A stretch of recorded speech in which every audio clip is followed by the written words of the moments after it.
ئاگەنۆردەمێ بپرسم سەردانیکردنی ئەم ژمارە بەرپرسە کە هەمویان مەلەفی ئەمنیە وڵاتیان لایە بۆ عێراق و هەرێمی کوردستان تا چەنەوە پشتڕاست بۆ تۆ کە دەیانەوێت لەگەڵ عێراق و هەرێمی کوردستان پێکەوە بەرەیەک دروستکەن بۆ ڕوبەڕووبوونەوەی پەکەکە؟ زۆر سپاس بۆ جەنابەت بۆ کێنێن و بۆ میوانەکەشمان لە ڕاستی ئەوەی جەنابەت وتن مانگی 8 پار ساڵ هاکان فیدان وەزیری دەرەوە ئاتە بەغدا و سەردانەکەی زۆر ناتەبیعی بوو نەک هەر لەگەڵ بەرپرسانی حکومەت کۆبەوە لەگەڵ بەشێکی زۆری هێزە شیعی و سنی و تورکمانەکان دانیشتنی هەبوو کە بە خۆشتان نەزانن پێشتر مەلەفی دەستگای هەواڵگیری تورکیای لابووە. لە 56 ئەم مانگەشە هەریەکە لە یەشارگولەر و مەتینگوراک لە وەزیری بەرگری و سوپاسالار و پێشتریش ئیبراهیم کاڵینی سەرۆکی دەستگای میت هاتوونە عێراق و هەرێمی کوردستان. ئەوەی کە جەنابش باس کرد ئەم بەرپرسەیەک لە دوایەکە سەربازیانە بێگومان لە سەردانی پێشوو سەردانەکەی هاکان فیدان و ئەم جارش ئەوان لەگەڵ بەرپرسانی حکوومەتی عێراقی کۆمەڵێک دۆسی جیاوازیان تاوتوێ کردو قسەیان لەسەر کردووە و هەندێک سەرچا هەندێ لەو ئەجندانەی کە بەدەستیانەوە بۆ ئەوان زۆر گرنگە مەسەلەن دانانی پارێزگارێک بۆ کەرکووک دوای هەڵبژارنەکانی ئەنجومەنی پارێزگاکان مەسلەی شەنگال کە پێشتریش ڕێکەوتنێک هەیە لە سەردەمی حکوومەتەکەی کازمی کە تەسلیمی هێزە عێراقیەکان و هێزە کوردیەکان بکرێتەوە کە تورکیا بەم بارودۆخی ئێستا شەنگال نیگەرانە و هێڵی شەمە نەفەری کەنداو یان فاو بۆ تورکیا کە تورکیا وەکو ئیمتیازەیە بیدا بە حکوومەتی عێراقی و نارنەدەرەوەی سەر لە نوێی نەوتی هەم کەرکووک و مووسڵ لە ڕێگای هەرێمی کوردستانەوە جارێشکە بە چاودێری حکوومەتی عێراقی و زۆر بابەتی تر هەموو ئەمانە لەسەر مێزی گفتوگوی حکوومەتی عێراقی دانێ بۆی کە بتوانێت ئامانجەکەی خۆی بەدی بێنێ ئامانجەکەشیان وەکو کارتی فشار بەکارەهێنێ بۆی کە یەکەم بەکاربێنێ بۆی دووەمی بۆ بچێتە سەر. بیستمەوە بڵێم کۆی ئەم کارتانە وە کۆی ئەم ئەجێندا و ئیمتیازە ئابوووریانەی کە لەسەر مێز بۆ حکوومەتی عێراقی تەراکە هەمووی وەزایدن ئەوانەی تریش کە دوای باسیەکەم هەمووی ئەوانە یەکسانە بەوەی کە ئەوەی ئەوانەوێ دژایەتی شەڕ و یا شەڕی پارتی کرێکارانی کوردستانە یەکەم دەرکردنیان لە شەنگال ینی مەبەسم هێزەکانی یەبەشەیە بە پێی ئەو ڕێکەوتنێک کە کازمی کردوێتی کاتی خۆی نابێ هێزە چەکدارە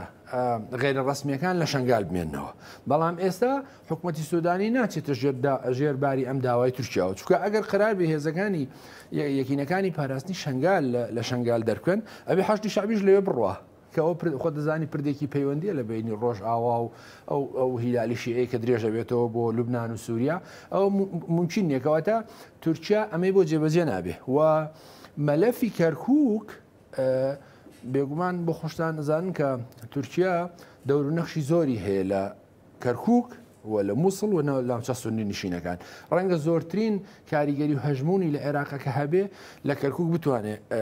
کاریگەری هەبێ لەسەر دانانی پارێزگار دۆسی دانانی پارێزگار دەمەوێت لە دۆسی ئەمنیەکە بمێنمەوە ئەوەیە کە مادەم تورکیا پەیوەندەکانی لەگەڵ پارتی دیموکراتی کوردستان باشە و لەگەڵ یەکێتی نیشتیمانی کوردستان لە دوایین وتەی وەزیری دەرەوە لە دوایین دیمانەیان باز لە خراپی پەیوەندەکان دەکا یعنی باشی پەیوەندەکانی لەگەڵ پارتی دەبێتە زەمانەتێ بۆ پاراستنی هەرێمی کوردستان لە هێرش و بەردمانەکان نەخێر لە 2010 تا شەژمانگی یەکەمی 2023 نزیکەی 6,500 بردومان و سنوور بەزاندن و هێرشی کردوتە سەر هەرێمی کوردستان بە درۆن بە هێرشی چەکداری و بە ئەنوا لەبەرەوە هیچ زەمانەتێک نییە و ئەوەی ئەوێ حکوومەتی هەرێمی کوردستانیا وەزارەتی پێشمەرگەیە هەردوو هێزەکە یەکێتی و پارتی بەشداری لەو شەڕێیا بکەن کە بەنیازە لە سەرەتای بەهاری ئەمساڵ سێ چوار ئۆپراسیۆنی گەورە ئەنجام بە ئەو وای نیازەوەی کە من بزانم بەنیازە سێ ئۆپراسیۆنی گەورە ئۆپراسیۆنی یەکەمیان بەنیازە لە خواخوکەوە بۆ خنێرە و بۆ قەندیل و ئاسۆس ئۆپراسیۆنی دووهەمیان بەنیازە لە شەنگالەوە بۆ گارە ئۆپراسیۆنی سێمیشیان بەردەوام لە ناوچەکانی ئاڤەشین و مەتینیا و زاپ و برادۆستوانەکە ئەوە دووسێ ساڵە لەو ئۆپراسیۆنانەی ناوی ناوە چنگی پڵنگ و چنگی هەڵە و چنگی قفڵ و ئەوانە و ئیمکاناتێکی زۆری گەورەی سەرف کردووە بۆ دەست بە سەرگرتنی ناوچەکەی شنگالیش لە بەرنامەیە بێ ئۆپراسیۆنی مەیدانیە بێ بەڵێ بەڵێ بێگومانەیە ئۆپراسسیۆنێکی مەدانی بکە و قەناعەت بکە کە حکوومەتی عێراقی و حکوومەتی هەرێمی کوردستانی بەرداری ئەم ئۆپراسسیۆنانەکەن بەڵام حکوومەتی عێراقی ئەوەندەی بزانم لەم دانیشتانەیە نەچۆتە ژێرباری هیچ کام لەو داوایانەوە نە ئەو کەیسی ئاو بەردانەوەی ئاوی ئاو لە بەنداوەکانی خۆیەوە نەو کەیسانی تریش هۆکارەکەشی ئەوەیە کە ئەم ململانیانە پەیوەندی نییە بە تەنها بە هەرێمی کوردستان و عێراق و ململانەیەەکە پەیوەندی هەیە بە دووز لە هێزی ناوچەیەوە کە ئێران و تورکیان و ئێرانی شەژموری گەورەی هەیە لە عێراقا ڕەنگە بە ئاسانی نەتوانێت تورکیا مەرامەکانی جێبەجێ بکات بەڵام قسەکە ئەوەیە لە ماوەی 4-5 ساڵی ڕابرد و سەرڕای ئۆپراسسیۆنە گەورانی کە کردوێتی و بەشێکی زۆر لە جەنەراڵە خاننشینەکانی ئەنکەرە ڕەخنەیان گرتووە لە خولیسی ئاکاری وەزیری پێشووی بەرگری و لە ئێستاش ئەڵەن کە ئۆپراسسیۆن ممکن نییە 4 ساڵ درێژە بکێشە و ئامانجەکەشی نەپێکێ واڵە سەربازە تورکەکان ناوێرن لەگەڵ ئێوە قسە بکەن مەبەستی وەزیری بەرگریە بەڵامەڵێ لەگەڵ من قساکەن کەسم معاناتێکیان هەیە قسەکەوەیەکە تورکیا لەو ئۆپراسسیۆنە جەنگیانە بە هەموو ئیمکاناتێک کە سەرفی کردووە سەرکەوتو نەبووە لە شەڕی قەندیل بۆ ئێستا لە ڕێگای دیبلۆماسیەوە بە فشار خستنە سەر هەرێم و بەغا و هەموو دۆستەکانی کە لە منتقەیە هەیەی ئەو ئۆپراسسیۆنانە ئەنجامدا و بتوانێت شتێک بکە باشە بابەتە ئیقلیمی و نێودەوڵەتیەکە گەیشتوتە ئاستەیەکە ئێستا تووشیا بە تەنها نتوانێت قەرار لە بابەتی ئەنجامدان و ئەنجام نەدانی ئۆپراسسیۆن با بۆ سەر پەکەکە و هێزەکانی دیکە ئەزانی کاک ینی قسەکەوەیە لەبەرەوەی حکوومەتی عێراق و هەرێمیش ئەوی کە حەسەوتی ناتوانن ڕێگری بکەن لەبەرەوەی سیادە و سەروەریەکان کەوتۆتە ژێر پرسیار زائیفن و هێزەکان ئینتیمان بە دەوڵەت زائیفە بۆیە تورکیا کاک تورکیا لە 1993ەوە لە سەردەمی تانسۆچێلەرەوە لە سەردەمی بایکاڵ و لە سەردەمی نەجمەدین ئەربەکان لە هەمووانە بەردەوام خەریکی هێرشە بۆ سەر پارتیکەکانی کوردستان جۆشی نەداوەتێ جێشی نەداوەتەوەی کۆمەلگای نێودەوڵەتی پێی ناخۆشە سیادەی هەرێم و عێراق پێشێلەکەیانایکە ئەمە بلارێ ئەمە ڕۆژانە بە بەرچاوی ئەمریکاوە کە هاوپەیمانێتی بردومانی ڕۆژاواکە کە هێزەکانی ئەمریکا لە ڕۆژاوی کوردستان هەن لێرەوە پڕێتەوە بۆ ئاوەکانی دەریای سپیناوەڕاست کێشە دروزەکە لەگەڵ یۆناان لەگەڵ قوبرز و پشتیوانی سەڕاجەکە بەرامبەر خەلیفە حەفتەر لە لیبیا و دەخالت دەکات لە کاروباریانە و گێچەڵ بە یۆنانەکە بە قوبرزەکە یعنی ئەوەیە کە ئەو هێشتا بەسەر لە نوێ دروستبوونەوەی خەونی ئیمپراتۆرەتی عوسمانی ئەردۆگان دابەشبوونەوە کە تۆخە بێتەوە دابەشبوونە دوو جەمسەریەکە لە دوای جەنگی ئیسرائیل غەزەوە یعنی تۆخە بێتەوە تووشی هاتوانێ بە ئاسانی مەنگاوانە بنێت لە ڕاستیا تورکیا خۆی ئەردۆگان قسەیەکی بەردەوام قسەیە گەوراکە یان گەورە بین یان بچووک ببینەوە ینی هەدەفەکە شێوە کە ئێوە گەورە بنەوە بۆیە من لە شتێکە ڕەنگە لەگەڵ کاک حەسەن پارادۆکسێکمانە بێەوەیە کە تورکیا بۆیە قسەکەمان لەسەر ئۆپراسسیۆن بوو تورکیا بە هەر نەتیجەیەک بە هەر ئەنجامێک ئەوێ پارتیکەکانی کوردستان کۆتایی پێبێنێت وەمەشی نەشاردێتەوە قسەکەوەیە کە تا ئێستا نەیتوانیوە تانسۆچێلەر ساڵی 1990 دەبیرم وتی یان پەکەکە لە ناوبین یان پەکەکە لە ناوبین بۆشیان نەکراوە تا ئێستا جا قسەکەوەیە کە ئێستا ئەم ئۆپراسسیۆنانی کە بەنیازە ئەنجامی بە ئەو داوای هاوکاریەکە لە حکوومەتی عێراق و حکوومەتی هەرێمی کوردستان و خۆی پێی وایە ئەتوانێت ئۆپراسسیۆنە کۆتایی پێبێنێ بەپەکەکە خۆی پێی وایە بەڵام قسەکەوەیەکە ئەوی کاکەسانی ڕاستە ئەمە من قوڵایەکی استراتیژی گەورەی هەیە بەڵام ئەوێ لانی کەم لەو شوێنانە دەریپەڕێنێ ئەم دەرپەڕانە ڕەنگە چاوەڕی گڵۆپی سەوزی وڵاتە یەکگرتووەکانی ئەمریکا بکە پڵەنکانی تامیل لە جافنا زۆر بەهێز بوون حکوومەتی سریلانکا بە چەندەیە نەیتوانی دەریان پەڕێنە کاتێ وڵاتی یەکگرتووەکانی ئەمریکا هاتە سەرخەل لەگەڵ حکوومەتی کۆڵۆمبۆ کۆتایی پێ هات ئەمە خەتەرێکە کە هەیە دووهەم ئەگەر ئێران لەناو ئەم هاوکێشانەیە سنوورەکانی تاو داخا بە ڕووی پارتیکەکانی کوردستان یان حکوومەتی هەرێمی کوردستان هەردوولایەکە هاوکاری بکەن لەم ئۆپراسسیۆنانەیە وەکۆی کە پێشتر کردویانە لە شەڕی ناخۆکراوە بۆیە ئەم قسەکەوەیە کە تورکیا لەم بە نەزەری من تورکیا لەم فایلانەی کایخاتە سەر مێزی دانووسان لەگەڵ حکوومەتی عێراقی و لەگەڵ حکوومەتی هەرێم هەدەفەکەی ئەوەیە کە ئەوان دژایەتی پارتیکەکانی کوردستان مەسەلەن ئەیانەوێ ئەگەر ئەوی کاکەسەنی ژێڵ ئەگەر لە ئۆپراسسیۆنەکەشە هاوکاری نەکەن لە ڕووی هێزی سەربازیەوە بەشداری نەکەن. کاکە حکوومەتی تورکیا 30 بنکەی هەیە لە هەرێمی کوردستان، 3000 چەکداری هەیە بە قوڵای 100 کیلومتر هاتووەتە ناو خاکی هەرێم و ئەوە عێراقەوە و ئەنواعدام و دەستگای مخابراتی و میتی لە مووسڵ لە ناوچەکانی تری عێراق و هەرێمی کوردستان بڵاو کردوتەوە. مەسەرەن لەمە سەروەریستە قسەکەوەیە کاتە ئەم ئۆپراسیۆنە گەورەتر دەبێت لەوانی تر، بێگومانتر دەبێت لەوانی بێگومان نیەتی ئەوەی هەیە کە ئەوە بکە و بۆ معلوماتی جەنابەت زیاتر لەبەرەوەی قسەکەوەیە کە نیەت خراپی تورکیا کاک حەسەن ئەم قسانەی کاک حەسەن زۆر ڕاستە بۆ دەوڵەتێکی کە مرونەتی هەیە لە منطقەیە گوێ لە دیبلۆماسیەت دەگرێ ئەتوانی ماوەڵی لەگەڵ بکەی کە بەداخەوە لە سنوورەکانی هەرێمی کوردستان ئەمە نییە، ئەمانە منطقن بەم لۆجیکە تحلیلات و تەفسیری بۆ بکەیت. بەڵام قسەکەوەیە ئەو ئێستا پلانی ئەوەی هەیە لەسەر هەرێمی زاپ لەسەر ئاوی زاپ 3 بەندا دروستکە، بەنداوێک دروستکە لە چەلێ بۆ سنوورەکانی چەلێ و لەمبەرەوە دانەیەکتر لە گەڤەر دروستکە بۆ کۆتایی پیاتنی سنوورەکانی نێوان گەڤەر و شیلاتزێ، دانەیەکتر دروستکە هەر لەسەر ڕووباری زاب بۆ ڕێگرتن لە شەمزینان و بەرزان. ئەم بەنداوانە بۆچی دروستەکە؟ بۆی ئەو سنوورانی کە پارتی کرێکارانی کوردستان هەتوچیلەکە بە تەواوی کۆنتترۆلکە وەزای دەنەوێت لە داهاتووە بەنداوی تر دروستکە لەسەر ئابەشین لە چەند شوێنی تریش و چەند پردێکیش دروستکە. کاکە قسەکەی ئەوەیە کە ئەم نایەوێ مەسەلەن لە ڕێی دیبلۆماسیەوە لەگەڵ هەرێم یا لەگەڵ حکوومەتی عێراقی بگاتە نەتیجە و لە دوای مردنی تورکوت ئۆزاریشەوە دەستی تریش نەکردەوە بۆ هیچ پرۆسەیەکی ئاشتی لەگەڵ کورد لەگەڵ پارتی کرێکارانی کوردستان و بە خۆشتان بینیتان لە سەردەمی داهەب بۆ لە سەردەمی هەدەپە و ئێستاش بەشێکی زۆری سەرۆک زیندانەکانی خستە زیندانەوە هەموو ئەندام پەرلەمانەکانی گرتووە یەکێ بڵێ کوردم خاتە زیندان یعنی پرسی لەگەڵ ئەم فۆرمە دیموکراسیش کە لە ناو تورکیا هەیە کورد پیادەیەەکە لەگەڵ ئەمەش ناگونجێ ئەفرین داگیرەکە و شاری کۆبانەیەەکە پشتیوانی داعشەکە بۆ قسەکەوەی ئەم دەوڵەتە ینی ڕێڕەوێکی نەهێشتۆتەوە بۆ گفتوگۆ بۆ دیالێت یا ئەو قسە منتقیانی کە حەسەنی هەندێ هێزیش لە هەرێمی کوردستان دۆستایەتی تورکیاکان ئەم دۆستایەتیەش بە نمونە لەسەر بنەمای بەرژۆندیە یاخودەوەی کە بەشێک لە زمانەتە بۆ پاراستنی ئەم هێزە بێ ئەم هەرێمە بێ. ئەوی کاکەسەوتی ڕاستە لە ڕاستی هەرێمی کوردستان بەداخەوە دیابەش بۆ بەسەر جێگە نفوزی تورکیا و ئێران وەکو هەر ئێرەنا وەکو مەسەرەن ئەمە لە ناو عێراق ڕاستە و لە منطقەش ڕاستە کاکە مەسەلەن لە یەمەن بەشێکی دابش بۆ بەسەر وڵاتانی کەندا کە عەرەبستانی سعودیە ڕێبەرایەتیەکە بەشێکی دابش بۆ بەسەر ئێران لە سووریا رووسایە ئەمریکایە تورکیایە هەمویان دەخالەتیان هەیە یعنی منطقەکە بە جۆرێک ئالۆز بووە هەرێمی کوردستان ناتوانێت بەڕاستی دەرەقەتی وی کاکەسەوتی نە دەرەقەتی تورکیا و ئێران بێ ئەمزل هێزانە دێن یعنی ڕۆژانە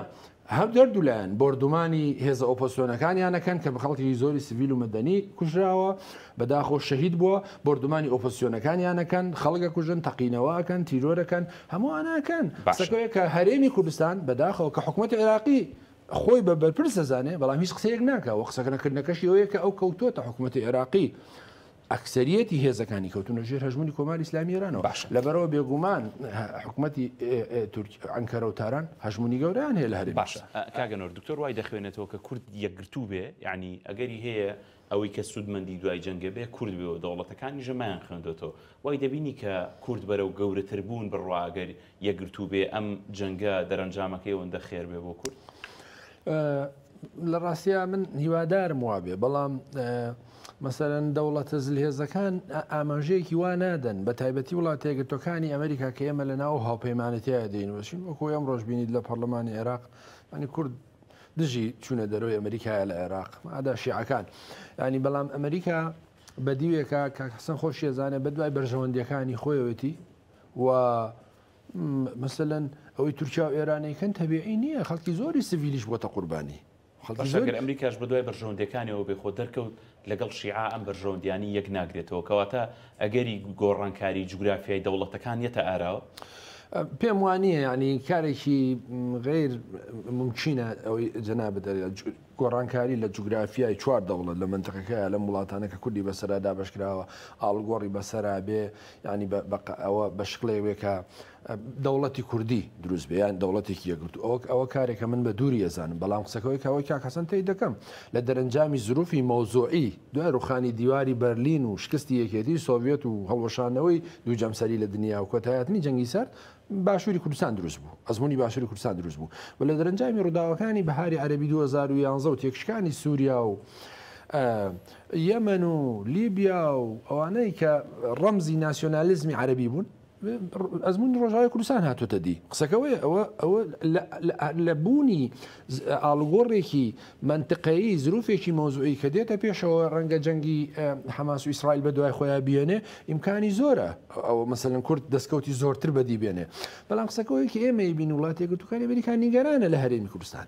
نیگەرانە لە کەیسی ناعەدالەتی لە کەیسی گەندەڵی لە کەیسی ئەوەی کە خۆیانە کەیسی ئازادی ڕۆژنامەنووسی لە یەک نەخستنی هێزی پێشمەرگە هەندێکیان دەڵێن معجیبمانن لە بەرەو پێشچوونەکان لە یەکگرتنەوەی پێشمەرگە ینی بە نەسەماڵن ئەخر خۆ هێزی پێشمەرگەیەکی نەگرتووە ینی عەجیبی چی ئەسڵەن ئەو هەنگاوەکانی نەخسن ئەو لە دووسێ مانگی ڕابردووە ئەو بودجە ئیمکاناتی کە ئیدا بە هێزی پێشمەرگە کەمی کردوێتەوە ئەوە قسەی بەرپرسانی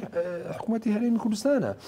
یعنی ئەمریکا دەمێکە ئەم هێزەیەک بخاتەوە یەخستنی ئەم هێزە ئەتوانێت مەسەلەن لەناو زمنی بەرژەوەندەکانی وڵاتە یەکگرتووەکانی ئەمریکا و یەکێتی ئەوروپایە حساب بکرێ بەڵام قسەکەوەیەکە ئەمە نەکراوە زایدن کۆمەڵە کەیسی تر و هەر بۆیەش کە جۆڕۆ مەسەلەن دیقەت بە لە دادگای پاریس بە ئاگاداری ئەمریکا و فەڕەنسا بوو کە نەوتی هەرێمی کوردستان خراوە دەست حکوومەتی عێراقی دەوتری ئەم نیگەرانیانە هەن بەڵام لە ڕووی جیۆپۆلیتیکەوە هەرێمی کوردستان ئەوەندە بایەخ و گرنگی بۆ ئەمریکا هەیە کە ئەمریکا گەر لێشی نیگەران بێ چاوپۆشی لێکە لە پێناوی ئەوەی کە بەرژەوەندەکانی خۆی تەنها بەم ناوچەیە بە کوردە پارێزرێ بەم شێوازەی ئێستا پێم وانێ ئەوەندە جێگا و پێگا و موقعێتێکی بەهێزی هەبێ هەرێمی کوردستان ئەوەی کە جەناب دێڵی بەڵام بێگومان بەشێکە لە ناو بەرژەوەندەکانی وڵاتە یەکگرتووەکانی ئەمریکا واتوانێن بەرژەوەندیان لە شوێنی تریش بەدەست بخاو واتوانێت بەیانیش هەڵسی وەکو ئەفغانستان بەجێبێڵ و تالیبان باشە شوێنی خۆی لەبەرەوە وڵاتە یەکگرتووەکانی ئەمریکا من کە هیوادارم دۆستی کورد بێ بەڵام ئەوەندەی لە مێژوش کاکەسەری جەزانەوەندەی لە مێژوش بینیوانە تا سەر دۆستی کورد نەبووە و لە هەموو ئەو معاناتانەیە کە بەسەری هاتوو بەجێیان هێشتووە و هەموو هەر لانی کەم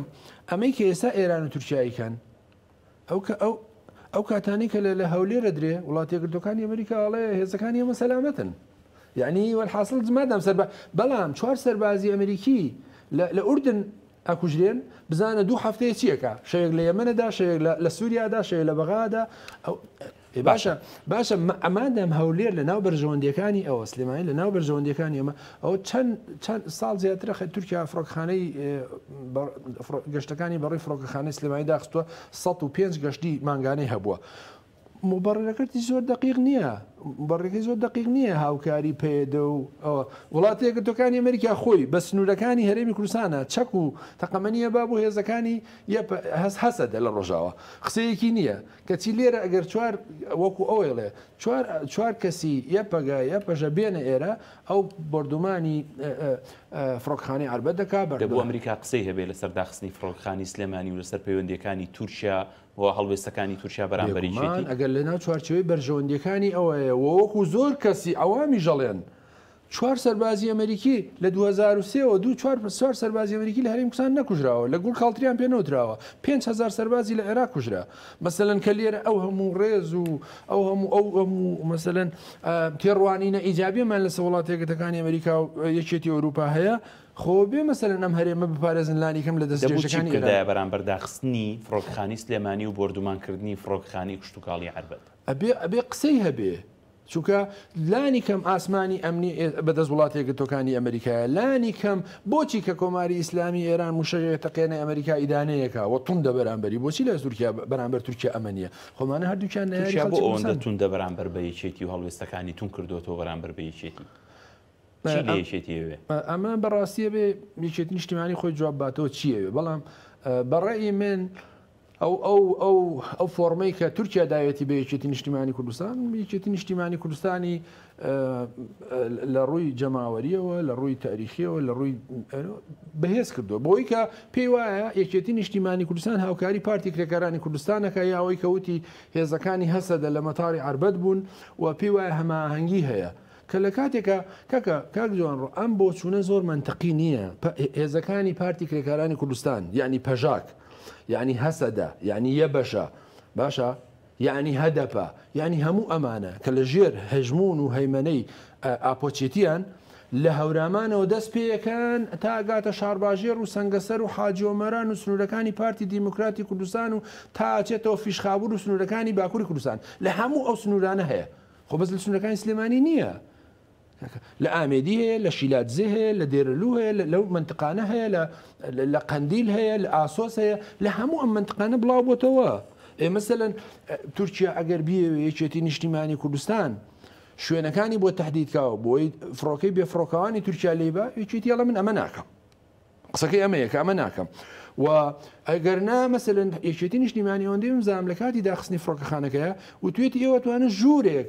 وەکو حکوومەت عێراقی چۆن ژوورێکیە لە فڕۆکەخانەکانی سلێمانی ژوورێکتان هەبێ ئەگەر ئێوە گومانتان هەیە لەوەی بەرپرسانی پارتی کرێکارانی کوردستان هاتچۆکەن خۆتان چاودێری بکەن. بەڵام خۆ تورکیا ئەزانێ بەشێک لە بەرپرسانی پارتی کرێکارانی کوردستان لە مووسڵ هەن لە شنگال هەن لە بەغاوە هاتچۆکەن. قسە لەسەر ئەمە نییە. قسەکەوەی ئەو ئەوێ بە نەزەری من ئەو ئەوێ یەکێتی نیشتیمانی کوردستان هاوکاری بکە لە دەستنیشانکردنی شوێنەکانی پارتی کرێکارانی کوردستان و هاوکاری هەواڵگری بکە و تا ئێستا ئەو یەکێتی نیشتیمانی کوردستانەڵێ ئەوەمان نەکردووە. و من ئەمەشم پێ باشە و هیوادار وەکو لە سەردانەکەی وەزیری بەرگری تورکیا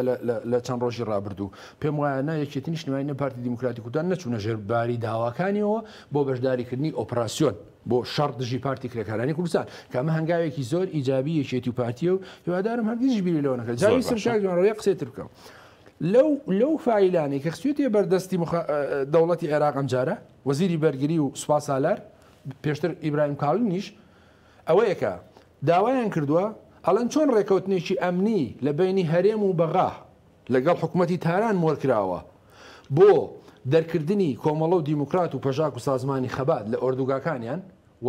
داماڵینی چەکەکانیان لیان و دروستکردنی کەمپێک بۆیان ئێمە داواکەین بەرامبەر یە بەشە و بەرامبەر هێزەکانی پارتی کرێکارانی کوردستان ڕێکەوتنێکی ئاوا هەبێت لە بینی هەرێم و بەغا لەلایەک تورکیا لەلایەک. بەڵام حکوومەتی عێراقی وتوێتی کە ئێمە پارتی کرێکارانی کوردستان لەژێر نفوزی ئێمە نییە. ئێمە ناتوانین مەسەلەن خۆ لە شوێنێک نین ئەوان کە ئۆردوگایەکیان هەیە ئێمە بچین چەکانیان لێ داماڵین. بە نەزەری من پارتی کرێکارانی کوردستان هێزێکە لە نێوان ئەو دوو جەمسەرەیە